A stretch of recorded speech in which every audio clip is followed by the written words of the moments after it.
Welcome to the Preschool Age Growth and Development presentation. Our objectives are to learn what is normal growth and development for this age group and to apply Erikson and Piaget's stages of development. The ages we are going to be focusing on are 3, 4, and 5-year-olds. So with the 3-year-old, as their physical growth starts, they are gaining about 4 to 6 pounds a year, with the average 3-year-old weighing 32 pounds. They will grow in height about 3 inches per year, and the average 3-year-old is 3 feet 1.5 inches tall. And at this age, the child should have adequate control of their bladder and bowel during the nighttime with no accidents while they are sleeping. A 3-year-old's motor skills are developing where they can build a vertical tower with 9 to 10 cubes, a bridge with 3 blocks. The child has coordination to ride a tricycle. They can stand on one foot for a few seconds when they're walking upstairs. They can alternate feet going up, but still may come down the stairs with one foot, both feet on each step. Their fine motor skills are developing when they can place small objects into a narrow neck bottle, and they can start drawing primitive shapes like a square, a circle, a cross, or a T, and they can tell you what has been drawn. The child is also developing a larger vocabulary. They have about 900 words now. They can speak in 3 to 4 word sentences. They're very inquisitive. They are a lot more talkative, and they have, they ask a lot of questions of a lot of the why is this? They're wondering what's going on. They're starting to become very curious about the world. And they have a telegraphic speech, which that means they use only the most essential words of the sentence to convey what they mean. So they might be missing parts of speech. As far as the family goes, they will attempt to try and please the parents. They are beginning to understand good and bad, but don't necessarily understand what those terms mean. They might be less jealous of a younger sibling, so this may be an optimal time for parents to, introduce a new sibling if that's their family plan, to have another child, if you will. The child is also starting to become aware of family relationships. So this is, who mom and dad are, who grandma and grandpa is, any siblings, aunts, uncles, etc.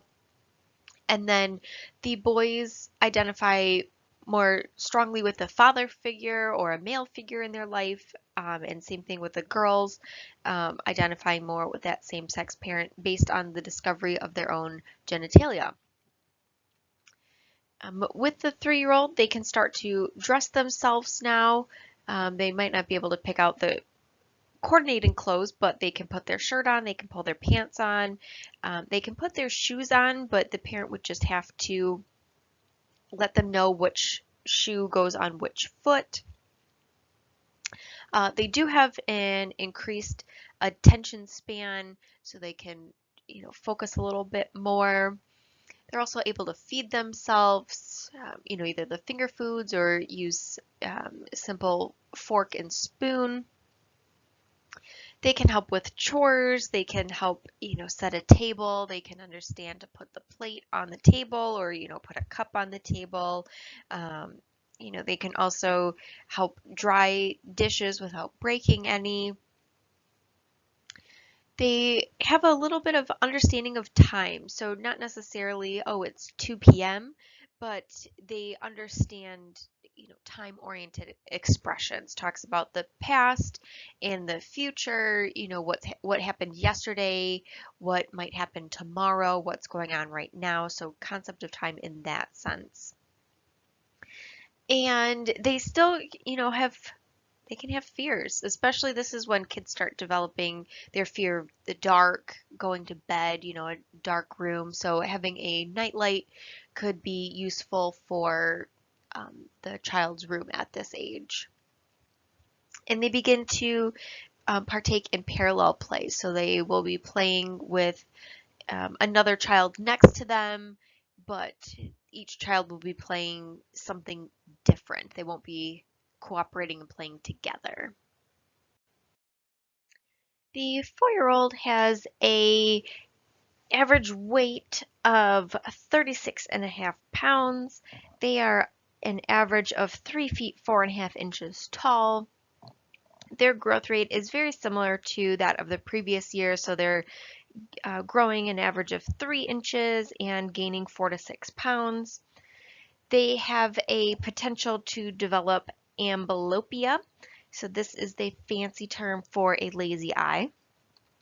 The 4-year-old, while playing, they can catch a ball and they can also throw a ball overhand reliably. They can skip and hop on one foot, so their balance is getting a lot better. They can walk down the stairs alternating feet. So with that 3-year-old, they could walk down the stairs one foot and then meet the second foot on the same step. Now they can just alternate the stairs. And when doing arts and crafts, they can use scissors to successfully cut out a picture or an outline, something that they can follow a line to trace. Their drawing progresses, so they can copy shapes, squares, circles, triangles. They can draw stick figures, adding 3 parts, so a head, arms, legs, or arms and body. They're a lot more talkative. They have over 1,500 words in their vocabulary, and with this, they can start forming 4 to 5 word sentences. They can name one or more colors, whether it be you point to a color and they can repeat it, or they can tell you what the color is. They can count correctly, maybe up to just number 10. With the more language that they're developing, this is where their peak questioning happens. So the 3-year-old asks a lot of questions. The 4-year-old is going to ask even more questions. They are very inquisitive about their surroundings. And they can obey prepositional phrases. So they understand things like under or in back of, behind, in front of. They know exactly where those locations are. With their family, they start to rebel if they don't like the limits that parents or caregivers are putting on them, such as, if the adults want impeccable table manners, they might start to rebel a little bit. They can start taking their aggression and frustration out on parents or siblings, so they might start hitting a little bit more than they have previously, just a way of expressing their frustration. And so this age is where we really need to set limits for the kids to know that hitting is not appropriate. And of course, when we set limits, the kids might not like it, so they may try to run away from home, when in actuality they will not actually run away, but they will just talk about maybe pack a small carry bag and try and leave the house. With the rebellion and the aggression, this sibling rivalry may start with older or younger siblings. And they also identify strongly now with the opposite sex parent. These children are independent, they are selfish, they are also very impatient. They still have that egocentric view of the world. They do have mood swings, being happy to being upset, back to being happy. They enjoy entertaining, so this is, they like to be dramatic about their play. They like to maybe show you what they can do. They might show you that they can, skip and hop. They might show you that they can twirl around. They might, show you something that they're proud of that they can accomplish now. They're working with associative play, so when they do have a playmate, they will be playing with each other as opposed to just next to each other in that parallel play like that 3-year-old had. The children also like to tell family tales, so they will air family dirty laundry, if you will, with no regard to whether it's embarrassing or not to others. So, we just have to uh, be cautious of what the children are seeing and, what they might say to people who are outside of the home. They still may have some imaginary playmates at this age, so they can be playing with their imaginary friend. The friend may have a name, even a backstory of, if it's a male or female, how old they are, what they like to do, if they have any favorite foods, etc., etc.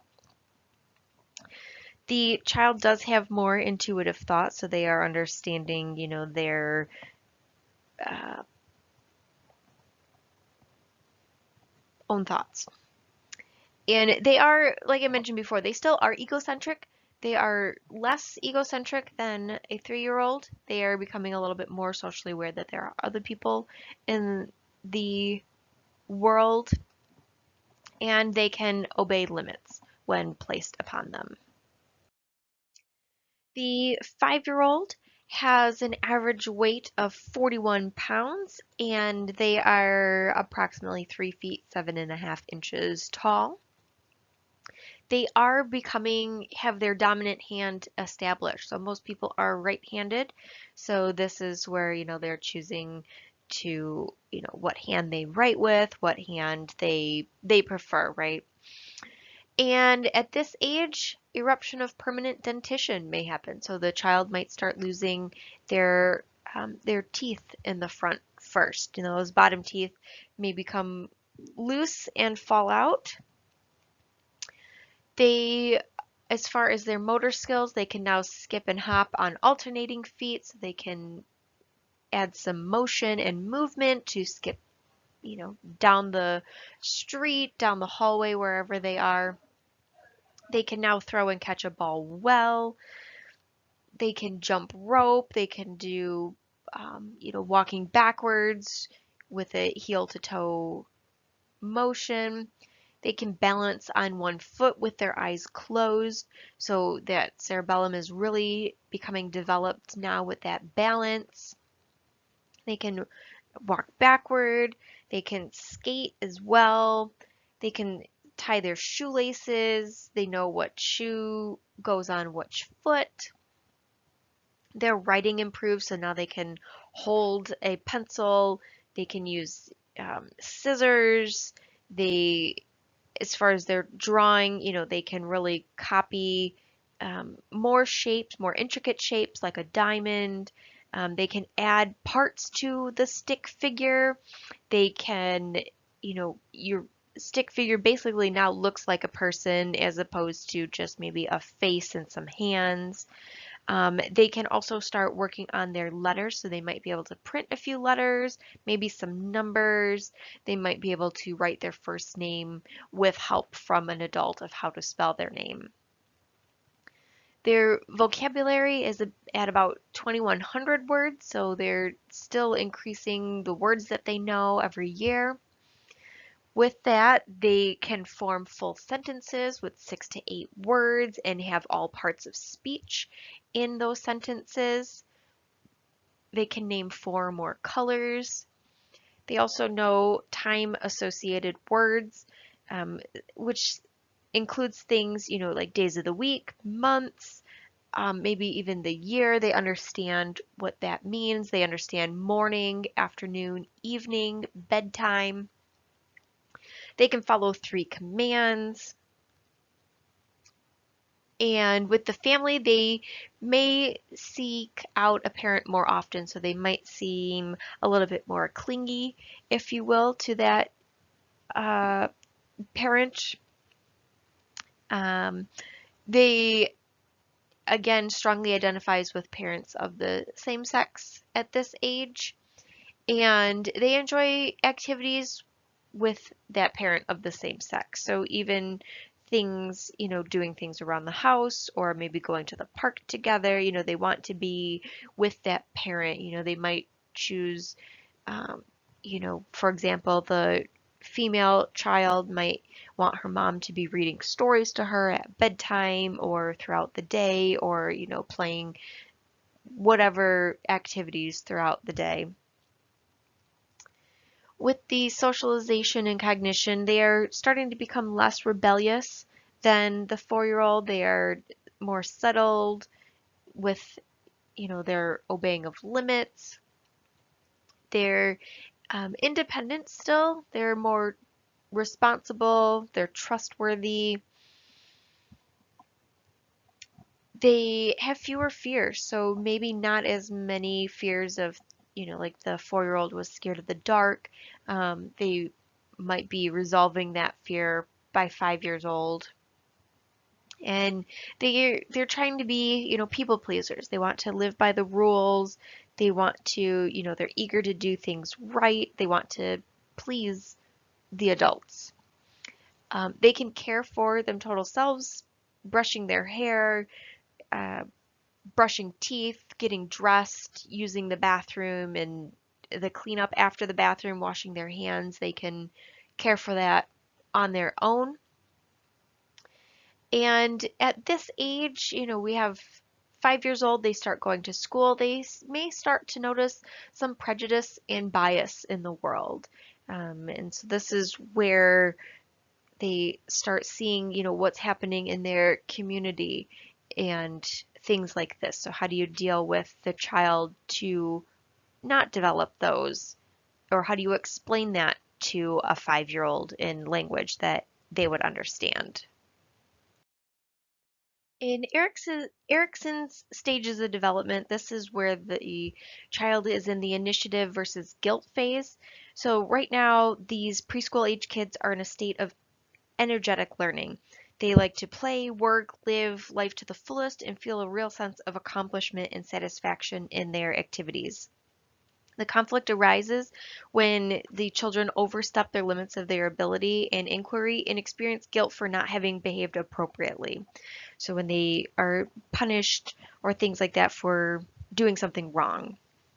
The They might also develop feelings of guilt, anxiety, fear, can result from thoughts that differ from expected behavior.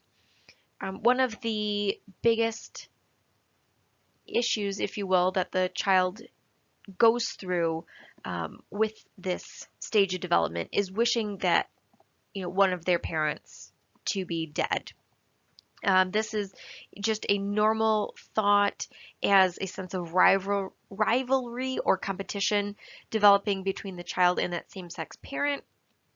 It's just one of the ways the child may think, to get rid of the interfering parent. So, if the female child's mother was placing limits, she might wish that the mom, goes away, maybe they're through death or some other means to, remove that negativity, if you will. Most of the time, this contest is resolved when the child strongly identifies with, that same-sex parent and peers during the school years. But if the parent dies before that, process is completed, the preschool child will be overwhelmed with guilt for having wished the parent be dead, and now, those thoughts cause the death. And clearly that's not how, death works. But it's really important to clarify for the kids that wishes and thoughts cannot make events occur, and it helps them overcome their guilt and anxiety of that stressful event. The Piaget phase of cognitive development doesn't specifically have a phase for this preschool age. It is overlapping between two. So the preoperational phase has the age of 2 to 7 years. So we do have a little bit of the preschool age as well as into the school age child. But the preconceptual phase is from ages about 2 to 4 years old. And then the phase of intuitive thought is from 4 to 7 years old. So we are kind of straddling these two phases with Piaget right now. And one of the big transitions between the two phases is the shift from totally an egocentric thought to more of that social awareness and the ability to consider other viewpoints with that. With that, many preschoolers, and kind of going back to Erickson's stages of development, their thinking is often described as that magical thinking. So, this is due to the egocentrism of them and their transducive reasoning. They believe that their thoughts are powerful and, very magical, if you will. But this thinking places them in a vulnerable position of feeling guilty and responsible for bad thoughts that may coincide with the occurrence of a wished event. Going back to that wishing the parent was dead and then the parent dies, the children think that those bad thoughts caused it, when in reality we know that that's not what caused it. So once they get out of that, they understand that their thoughts did not cause the bad event to happen.